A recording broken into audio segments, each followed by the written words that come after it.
કાશી રાઘવથી શરૂ થયેલું 2025નું વર્ષ એ વંદે ભારત વાયા યુએસએ ત્યારે પૂરું થયું છે.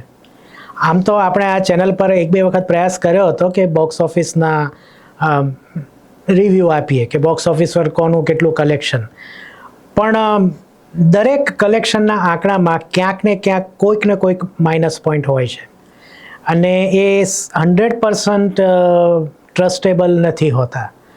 પરંતુ તેમ છતાં વર્ષનો જ્યારે અંત આવે છે ત્યારે આપણે કોઈને કોઈ રીતના તો આ બાબતે ધ્યાન આપવું જ જોઈએ, કારણ કે આપણી ચેનલ ગુજરાતી ફિલ્મોને લગભગ 80-90% સમર્પિત છે. એટલે ગુજરાતી ફિલ્મોનું આ વર્ષ કેવું ગયું એનું બોક્સ ઓફિસનો એક સંકેત આપણે આ વિડીયોમાં કરવાના છીએ. તો વિડીયો રસપ્રદ રહેવાનો છે, છેક સુધી વિડીયો જોજો અને બસ તો મળીએ આ ઇન્ટ્રો પછી. નમસ્તે મિત્રો, હું છું સિદ્ધાર્થ છાયા.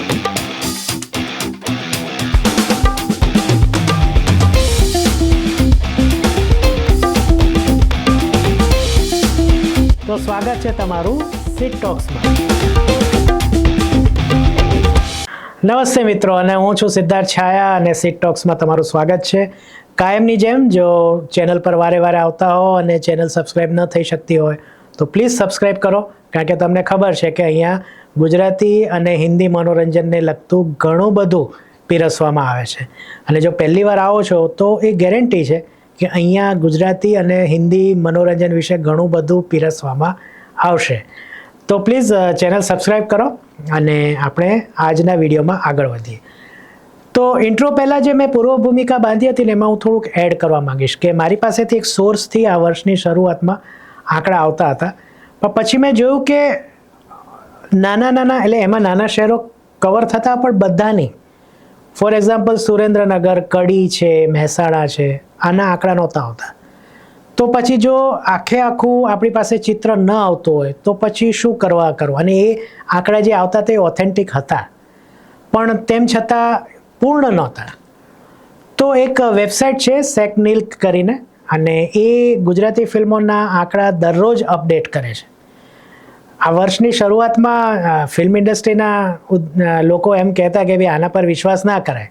એકચ્યુઅલી વિશ્વાસ એટલે ન કરાય કારણ કે જે સેકનિલ્ક જે સાઇટ છે એ એવું મારા ધ્યાનમાં આવ્યું છે કે ઓનલાઈન જે બુકિંગ થતું હોય એપ્સ ઉપર ને એના આંકડા એ લેતું હોય છે. એટલે એ સંપૂર્ણ નથી.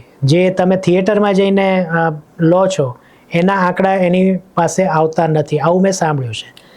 એટલે આ રીતની એમાં પણ થોડી શું કહેવાય ગૂંચવણ હતી. પણ જ્યારે લાલો ફિલ્મ હિટ થઈ અને પહેલાં 10 કરોડ, 25 કરોડ, 75 કરોડ અને 100 કરોડ ક્રોસ કરી ગઈ, ત્યારે પછી ઇન્ડસ્ટ્રીના લોકોએ પણ આ કહેવાનું બંધ કરી દીધું કે ભાઈ સેકનિલ્ક પરથી માહિતી ખોટી આવે છે, કારણ કે જે સેકનિલ્ક પર આવતી એની આસપાસનો આંકડો જ ફિલ્મના મેકર્સ મૂકતા હતા પોતાની સોશિયલ મીડિયા પોસ્ટમાં. તો આપણે હવે સેકનિલ્કને એક માર્ગદર્શક તરીકે આ વિડીયોમાં લઈશું. આપણે વીકલી કે ડેઇલી જે કલેક્શન છે એ આવતા વર્ષે આપવાના જ નથી, ફક્ત આ વર્ષ અંત થઈ રહ્યું છે એટલે એક અછડતી નજર આપણે આ વિડીયોમાં બોક્સ ઓફિસ કલેક્શનમાં લઈશું. મેં અહીંયા આંકડા મારી પાસે રાખ્યા છે, એનો હું આધાર લઈશ, તો વારે વારે મારા મોબાઈલમાં જોઈશ. યસ, તો કાલે એક લિસ્ટ આખું રિલીઝ થયું કે 2025માં કેટલી ફિલ્મો આવી.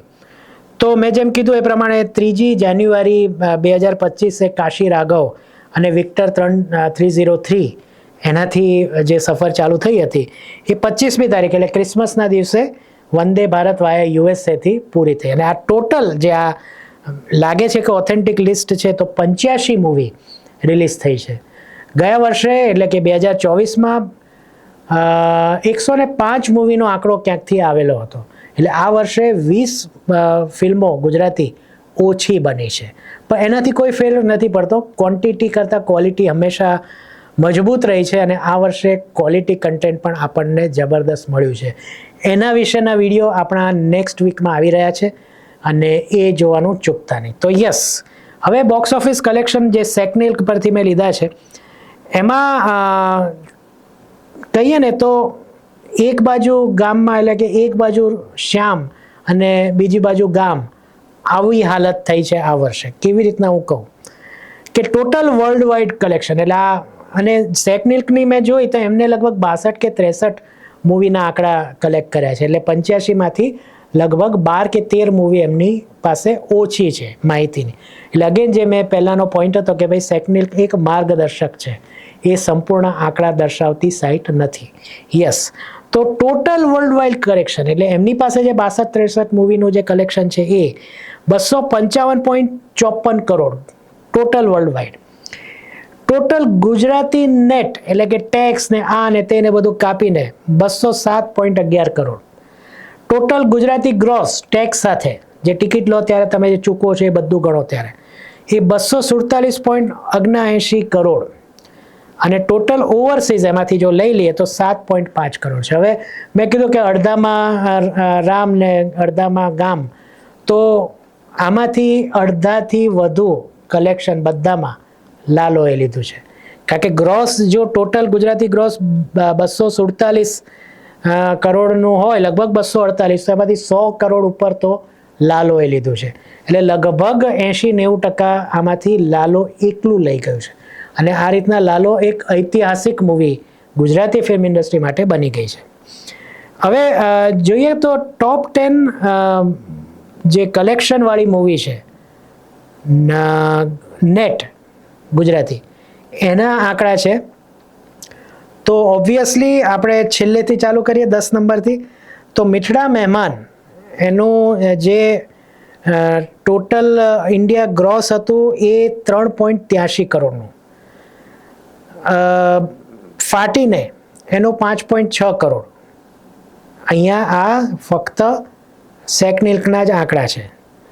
પછી ભ્રમ એના 6.13, જય માતાદી લેટ્સ રોક 8.31, વર્ષ level 2 16.1, all the best Pandya 14.25, બચુની બેનપણી 12.51, આ બધું કરોડમાં છે. ઉમરો 17.3 કરોડ, ચણિયાટોળી 21.63 કરોડ. અને આ આંકડો જ્યારે છેલ્લે અપડેટ થયો છે ત્યારે લાલો શ્રી કૃષ્ણ સદા સહાય તે 112.45 કરોડ, અને એને ઓલ ટાઈમ બ્લોકબસ્ટર જાહેર કરવામાં આવી છે. એટલે આ ટોપ 10 ગુજરાતી મૂવી છે જે ઇન્ડિયામાં નેટ કલેક્શન એણે 2025માં કર્યું.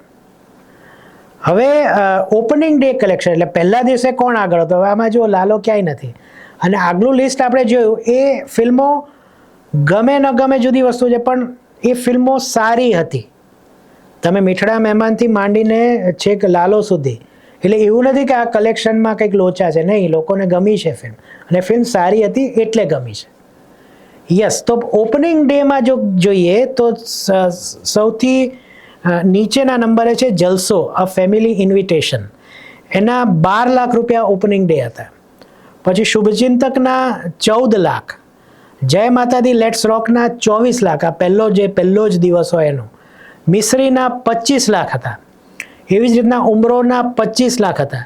મીઠડા મહેમાન જે ઓવરઓલ કલેક્શનમાં સૌથી નીચે છે એનું 35 લાખ હતું પહેલા જ દિવસનું કલેક્શન. એટલે એવું લાગી રહ્યું હતું કે આ સરસ ચાલશે, પણ એટલું ન ચાલી શક્યું. બચુની બેનપણીનું 45 લાખ, વર્ષ લેવલ 2નું 85 લાખ, જે ખૂબ એક્સપેક્ટેડ હતું, જોકે થોડુંક ઓછું પડ્યું. ઓલ ધ બેસ્ટ પંડ્યાનું 1.1 કરોડ હતું પહેલા જ દિવસનું, અને ચણિયાટોળીનું 1.2 કરોડ. એટલે આ વર્ષે પહેલા દિવસે કરોડ કમાયેલી મૂવી પણ 2 આવી છે. અને વર્ષ લેવલ 2 15 લાખથી સહેજ રહી ગઈ. એ તો 3 મૂવી એવી બની જાત જે આ વર્ષે પહેલા જ દિવસે 1 કરોડ કમાઈ હોય.